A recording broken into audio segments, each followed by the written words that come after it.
नमस्कार दोस्तों, let's study GS में आप सबका स्वागत है। दोस्तों, आज से हम लोग इस चैनल पर लुसेंट के इकोनॉमिक श्रृंखला को शुरू करेंगे। तो आइए दोस्तों शुरू करते हैं।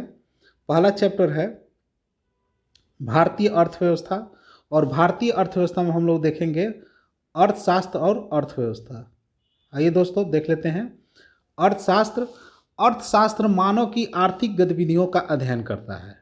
मानव द्वारा संपन्न वैसी सारी गतिविधियां जिनमें आर्थिक लाभ या हानि का तत्व विद्यमान होता है उसे आर्थिक गतिविधियां कहते हैं। दोस्तों, आर्थिक गतिविधियां यहाँ पर एक शब्द है, इसे किसे कहते हैं आर्थिक गतिविधियां को? तो मानव की वो सारी गतिविधियां जिसमें आर्थिक लाभ या हानि के तत्व हो उसे ही क्या बोलते हैं? आर्थिक गतिविधियां कहते हैं। और अर्थव्यवस्था एक अधूरा शब्द है। अगर इसके पूर्व किसी देश या किसी क्षेत्र विशेष का नाम न जोड़ा जाए तो ये क्या है? अर्थव्यवस्था एक अधूरा शब्द है। ठीक है। वास्तव में जब हम किसी देश को उसकी समस्त आर्थिक क्रियाओं के संदर्भ में परिभाषित करते हैं तो उसे अर्थव्यवस्था कहते हैं। यानी अर्थव्यवस्था दोस्तों एक व्यापक शब्द है। जब तक से इसमें किसी देश या किसी क्षेत्र विशेष का नाम नहीं जुड़ता है तब तक ये एक अधूरा शब्द है। जैसे भारत की अर्थव्यवस्था है या घर की अर्थव्यवस्था है तो उसमें जो है एक घर या परिवार शब्द जुड़ा रहता है, या भारत की अर्थव्यवस्था में भारत शब्द जुड़ा है, यानी भारत के परिप्रेक्ष्य में वो अर्थव्यवस्था को देखेंगे तो वो क्या कहलाएगी?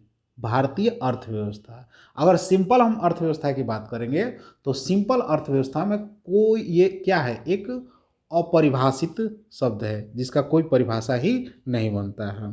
ठीक है। आर्थिक क्रिया किसी देश की व्यापारिक क्षेत्र, घरेलू क्षेत्र तथा सरकार द्वारा दुर्लभ संसाधनों के प्रयोग, वस्तुओं तथा सेवाओं के उपभोग, उत्पादन तथा वितरण से संबंधित होती है। दोस्तों, ये जो गतिविधियां हैं, ये जो आर्थिक गतिविधियां हैं, इस आर्थिक गतिविधियों का जो संबंध होता है वो किससे होता है? तो व्यापारिक क्षेत्र से होता है, घरेलू क्षेत्र से होता है, सरकार द्वारा दुर्लभ संसाधनों के प्रयोग से होता है जैसे कोयला, पेट्रोलियम, वस्तुओं तथा सेवाओं के उपभोग से, यानी हम किस चीज़ का डिमांड कर रहे हैं, यानी किस चीज़ को हम उपभोग कर रहे हैं, उत्पादन से और वितरण से संबंधित होती हैं आर्थिक गतिविधियां। और यही आर्थिक गतिविधियां जब आर्थिक लाभ और हानि के साथ जुड़ जाती है तो वो क्या कहलाती है? अर्थव्यवस्था कहलाती है। आइए दोस्तों अगला पॉइंट देख लेते हैं कि अर्थव्यवस्था की परिभाषा जो है विश्व बैंक के अनुसार 1 जुलाई 2018 में जो परिभाषित किया था उस परिभाषित को देख लेते हैं। तो उन्होंने जो विश्व बैंक जो था वो प्रति व्यक्ति आय के आधार पर जो है अर्थव्यवस्था को परिभाषित किया था। देख लेते हैं। न्यून मध्य तथा उच्च आय विश्व बैंक के वर्गीकरण के अनुसार प्रति व्यक्ति सकल राष्ट्र आय के आधार पर विश्व की अर्थव्यवस्था को 4 भागों में बांटा गया है। और वो कौन कौन से है? तो पहला है नीची आय वाली अर्थव्यवस्था, और इस नीची आय अर्थव्यवस्था में जो प्रति व्यक्ति सकल राष्ट्रीय आय होता है वो कितना होता है? 995 या उससे कम $। जब 995 या उससे कम $, वाली जब प्रति व्यक्ति सकल राष्ट्रीय आय वाली होती है वो, तो वैसी अर्थव्यवस्था क्या कहलाती है? नीची आय व्यवस्था कहलाती है, अर्थव्यवस्था कहलाती है। दूसरी है नीची मध्य आय वाली अर्थव्यवस्था, और नीची मध्य आय वाली अर्थव्यवस्था में कितना होता है प्रति व्यक्ति सकल राष्ट्रीय आय? तो वो होता है 996 से 3895 प्रति व्यक्ति सकल राष्ट्रीय आय जो होता है $, में होता है। तीसरा है उच्च मध्य आय वाली व्यवस्था, जिसमें प्रति व्यक्ति सकल राष्ट्रीय आय जो होता है वो 3896 से 12055 $, होती है। और चौथा और अंतिम जो होता है वो उच्च आय वाली अर्थव्यवस्था होती है, और इसमें जो है 12055 से अधिक $, वाली प्रति व्यक्ति राष्ट्र आय वाली अर्थव्यवस्था को सम्मिलित किया गया है। अगला पॉइंट है दोस्तों कि निजी क्षेत्र और बाजार के सापेक्ष राज्य व सरकार की भूमिका के आधार पर अर्थव्यवस्था का वर्गीकरण दोस्तों 3 श्रेणियों में किया गया है, प्राइवेट और बाजार के सापेक्ष में, जिसमें हम लोग पहला देखेंगे पूंजीवादी अर्थव्यवस्था। पूंजीवादी अर्थव्यवस्था में क्या है कि इस अर्थव्यवस्था में क्या उत्पादन करना है, कितना उत्पादन करना है और उसे किस कीमत पर बेचना है, ये सब जो है दोस्तों बाजार तय करता है और इसमें सरकार की कोई आर्थिक भूमिका नहीं होती है। यानी सिंपल भाषा है कि जो भी उत्पादन, क्या उत्पाद करना है, कितना डिमांड है, कितना सप्लाई लेना है, ये सारी जो है कितना उसका रेट तय करना है, ये सब जो है दोस्तों बाजार तय करता है और इसमें सरकार की कोई भूमिका नहीं होती है, आर्थिक भूमिका नहीं होती है। देख लेते हैं दोस्तों, अगला पॉइंट है नोट्स में है कि 1776 ईस्वी में प्रकाशित एडम स्मिथ की पुस्तक द वेल्थ ऑफ नेशन को पूंजीवादी अर्थव्यवस्था का उद्गम स्रोत माना जाता है। यानी जो दोस्तों कह रहा है ये पॉइंट कि जो पूंजीवादी शब्द हुआ, यानी जो पूंजीवादी अर्थव्यवस्था का जो जननी हुआ, उस जननी का उद्गम जो है वो द एडम स्मिथ की पुस्तक द वेल्थ ऑफ नेशन से शुरू हुआ। अगला पॉइंट है दोस्तों, अब अगला हम लोग देख लेते हैं अर्थव्यवस्था, राज्य अर्थव्यवस्था।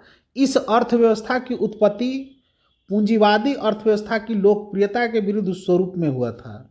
इसमें उत्पादन, आपूर्ति, कीमत सबका फैसला सरकार द्वारा लिया जाता है। यानी दोस्तों इस अर्थव्यवस्था यानी राज्य अर्थव्यवस्था में ये जो है पूंजीवादी अर्थव्यवस्था के विपक्ष में किया गया, विरोध में किया गया, क्योंकि दोस्तों कुछ देश हैं जो साम्यवादी या समाजवादी है, यानी वो समाज में इक्वल भागीदारी रखना चाहती है।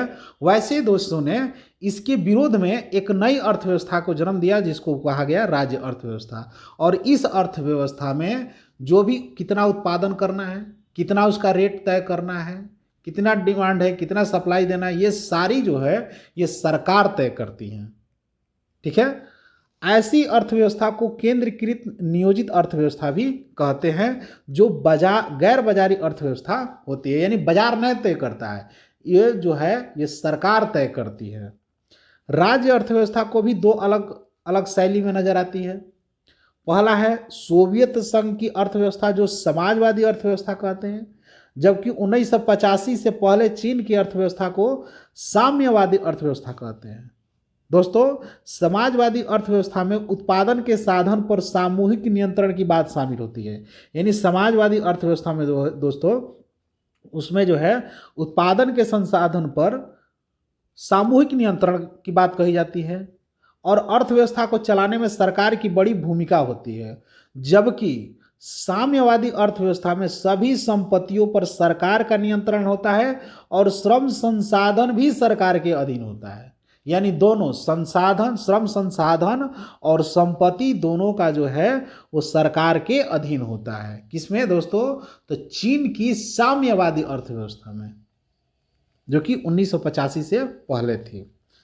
अगला पॉइंट है दोस्तों, नोट्स में हम लोग देख लेते हैं कि पहली बार राज्य अर्थव्यवस्था सिद्धांत जर्मन दार्शनिक कार्ल मार्क्स, जो कि 1818 से 1883 तक ये रहे, ने दिया था, जो एक व्यवस्था के तौर पर पहली बार 1917 में बोल्शेविक क्रांति के बाद सोवियत संघ में नजर आई थी। यानी जो ये राज्य आधारित अर्थव्यवस्था है, इसके जो है जन्मदाता ये कार्ल मार्क्स को माना जाता है। ठीक है, और इसकी जो राज्य आधारित अर्थव्यवस्था जो है ये बोल्शेविक क्रांति यानी सोवियत संघ के नज़र में आई थी और इसका आदर्श रूप चीन में 1949 में सामने में आया था। अगला पॉइंट हम लोग देख लेते हैं। तीसरा अर्थव्यवस्था है दोस्तों मिश्रित अर्थव्यवस्था। मिश्रित अर्थव्यवस्था किसको बोलते हैं? यानी उसमें दोनों हो, मिश्रित ही शब्द है, यानी उसमें दोनों हो, यानी पूंजीवादी अर्थव्यवस्था के साथ साथ राज्य अर्थव्यवस्था भी सम्मिलित हो, तो ऐसी अर्थव्यवस्था को बोलते हैं मिश्रित अर्थव्यवस्था।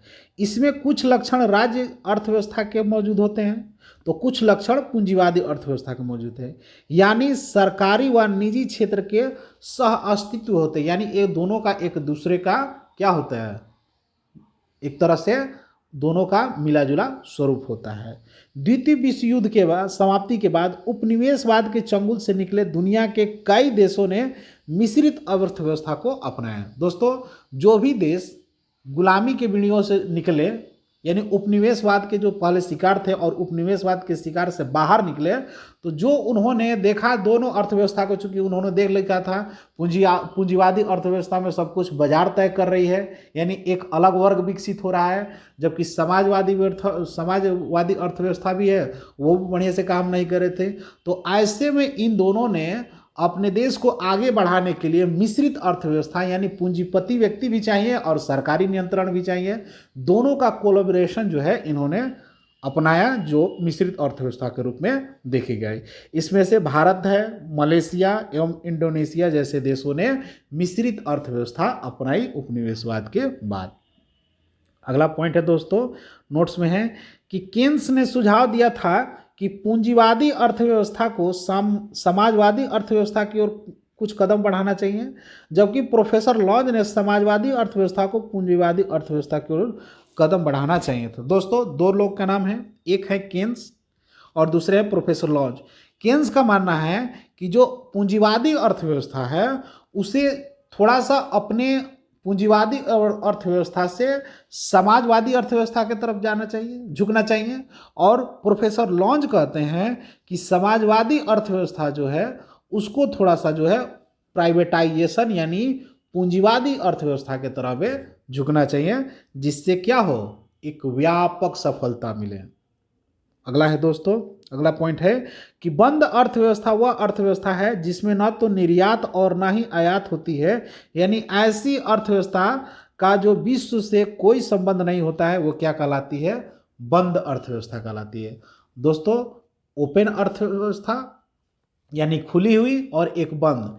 1991 के बाद भारत ने जब एलजीपी यानी लिबरलाइजेशन, प्राइवेटाइजेशन और ग्लोबलाइजेशन की जो नीति अपनाई, उसके तहत भारत भी अब ओपन अर्थव्यवस्था के रूप में है। इससे पहले वो एक क्लोज अर्थव्यवस्था थी, यानी बाहर से कोई लेन देन नहीं था, अपने में ही रखो, जिससे एलपीजी अपनाने के बाद भारत ने बहुत तेजी से विकास भी किया। दोस्तों बंद अर्थव्यवस्था में बाहर से कोई लेन देन नहीं है, तो बस अपने में ही क्या किया जाता है, उसी में ही अर्थव्यवस्था को चलाया जाता है। अगला पॉइंट है कि अर्थव्यवस्था के क्षेत्र, तो मानव के तमाम क्रियाकलाप जो आय सृजन में सहायक होते हैं उन्हें आर्थिक क्रिया कहते हैं। जैसे आर्थिक क्रियाकलापों में कौन कौन शामिल होते हैं, तो व्यापारिक क्षेत्र, घरेलू क्षेत्र, सरकार द्वारा दुर्लभ संसाधन के प्रयोग, दुर्लभ संसाधन जैसे पेट्रोलियम, कोयला, वस्तुओं तथा सेवाओं के उपभोग, उत्पादन और तथा वितरण संबंधित ये जो क्रियाकलाप होती है वो क्या कहलाती हैं, आर्थिक क्रियाकलाप कहलाती हैं। और अर्थव्यवस्था की आर्थिक गतिविधियों की 3 श्रेणियों में बांटा गया है, जिन्हें अर्थव्यवस्था का क्षेत्र कहा जाता है। यानी जो अर्थव्यवस्था की जो गतिविधियां है, यानी जो आर्थिक क्रियाकलाप है, उसको 3 क्षेत्रों में बांटा गया है। पहला क्षेत्र है प्राथमिक क्षेत्र, दूसरा है द्वितीय क्षेत्र और तीसरा है तृतीय क्षेत्र। दोस्तों प्राथमिक क्षेत्र में हम लोग देख लेते हैं, तो प्राथमिक क्षेत्र अर्थव्यवस्था का वह क्षेत्र है, वह क्षेत्र जो प्रत्यक्ष रूप से पर्यावरण पर निर्भर हो, यानी कच्चे माल हो, रॉ मटेरियल्स हो, उसको क्या बोलते हैं, प्राथमिक क्षेत्र कहते हैं। इन गतिविधियों का संबंध भूमि, जल, वनस्पति, खनिज जैसे प्राकृतिक संसाधनों से है। प्राथमिक क्षेत्र में शामिल कौन कौन से है दोस्तों, कृषि है, वानिकी है, मत्स्य पालन है, पशुपालन है, खनन और उत्खनन है। इसमें दोस्तों ये किस में आते हैं, ये प्राथमिक क्षेत्र में आते हैं, यानी ये नेचुरल रूप में मिलते हैं, नेचर में ये मिलते हैं, उसी को बोलते हैं प्राथमिक क्षेत्र। जैसे कृषि, दोस्तों कृषि नेचर्स में मिलता है, वानिकी यानी जंगल जमीन, मत्स्य पालन, पशुपालन, खनन उत्खनन। दोस्तों और इसमें जो संलग्न श्रमिक होते हैं, यानी जो इसमें कार्य करने वाले जो श्रमिक होते हैं, वो उनके जो प्राकृतिक होती है उनके श्रम को जो है रेड कॉलर जॉब के रूप में संकेतित किया जाता है। अगला क्षेत्र है दोस्तों, अगला क्षेत्र है द्वितीय क्षेत्र।